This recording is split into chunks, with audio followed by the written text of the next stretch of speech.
Di tahun 1979, dunia menyaksikan satu kekuasaan besar runtuh bukan oleh tank ataupun rudal, tetapi oleh suara jutaan rakyat, oleh teriakan dari jalanan, dan oleh kemarahan yang dibungkam terlalu lama.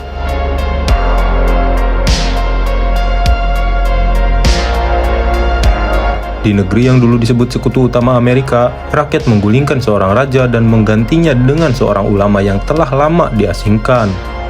Ini adalah kisah tentang runtuhnya dinasti Pahlavi, tentang revolusi Iran, yaitu sebuah revolusi yang tak hanya mengguncang Timur Tengah, tapi mengubah wajah dunia Islam untuk selamanya.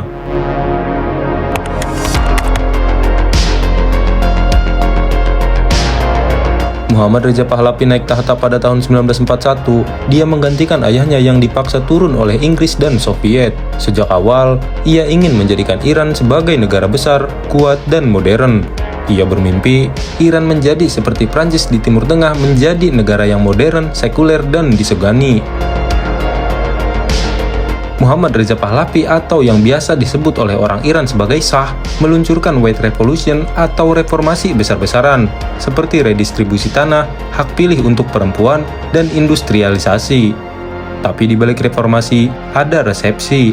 Partai-partai dibubarkan, ulama dibungkam, lawan politik diasingkan, bahkan sampai dibunuh. SAVAK sebagai organisasi keamanan dan intelijen nasional menjadi alat utama sebagai teror. Kemewahan istana dan pesta-pesta keluarga kerajaan kontras dengan kemiskinan rakyat desa. Iran modern yang dijanjikan ternyata tak mengakomodasi rakyat kecil, melainkan memperkaya elit dan pengusaha asing. Syah bukan sekadar pemimpin, ia ingin disembah, tapi yang tak ia lihat, rakyatnya mulai menggeliat.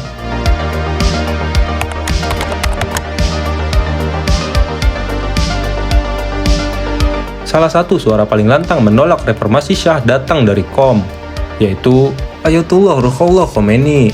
Bagi Khomeini, modernisasi Syah hanya ilusi kolonial yang menghapus identitas Islam dan menjual kedaulatan Iran pada Amerika. Tahun 1963, setelah mengecam White Revolution, Khomeini pun ditangkap. Tapi justru dari situlah, rakyat justru semakin mengenalnya. Pidatonya disebarkan diam-diam, rekamannya didengar di masjid-masjid. Setelah dibebaskan, ia diasingkan ke Turki. Tapi suara Khomeini tak pernah hilang, justru makin menggema hingga melampaui batas negara. Dari pengasingan, ia membangun jaringan antar ulama, mahasiswa, pedagang, bahkan kaum miskin di kota. Semua merasa Khomeini mewakili aspirasinya. Khomeini bukan hanya bercerita tentang agama, ia bicara tentang keadilan, tentang kesenjangan, tentang suara rakyat yang diinjak oleh sepatu kekuasaan.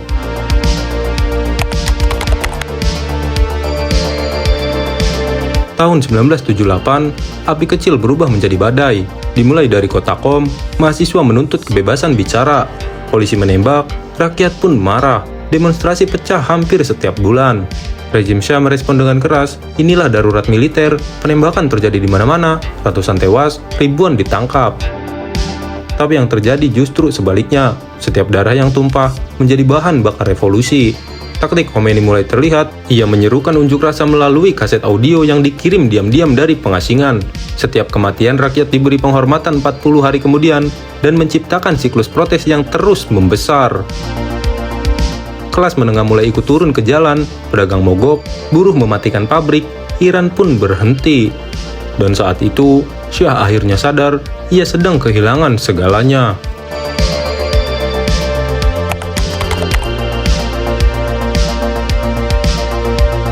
Pada tanggal 16 Januari 1979, Muhammad Reza Pahlavi meninggalkan Teheran. Ia menyebutnya sebagai cuti, tapi dunia tahu sang raja telah tumbang. 2 minggu kemudian pada 1 Februari 1979, Ayatollah Khomeini kembali ke Iran. Ia disambut jutaan rakyat, jalanan penuh, lautan manusia yang menangis, bersujud, dan berteriak. Rakyat telah memilih, bukan lewat pemilu, tapi lewat darah dan keyakinan. Pemerintahan sementara pun bubar, tentara ragu, SAVAK tak lagi menakutkan. Satu persatu struktur kekuasaan lama pun runtuh.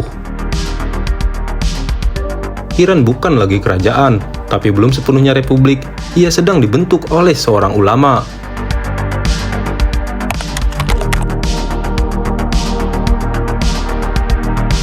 Revolusi membawa harapan, tapi juga ketakutan.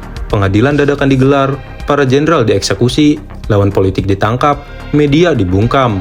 Sistem baru lahir, yaitu wilayat al-faqih atau pemerintahan oleh ulama.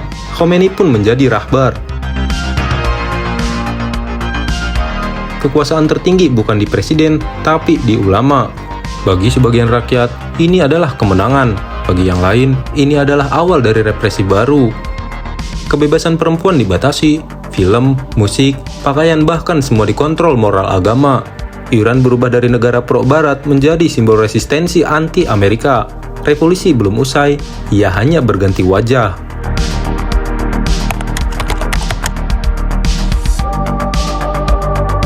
Revolusi Iran 1979 bukan hanya tentang jatuhnya seorang raja, tapi tentang betapa cepat harapan berubah menjadi ketakutan, tentang bagaimana rakyat biasa mengangkat suara, dan dalam sekejap, kehilangan haknya kembali.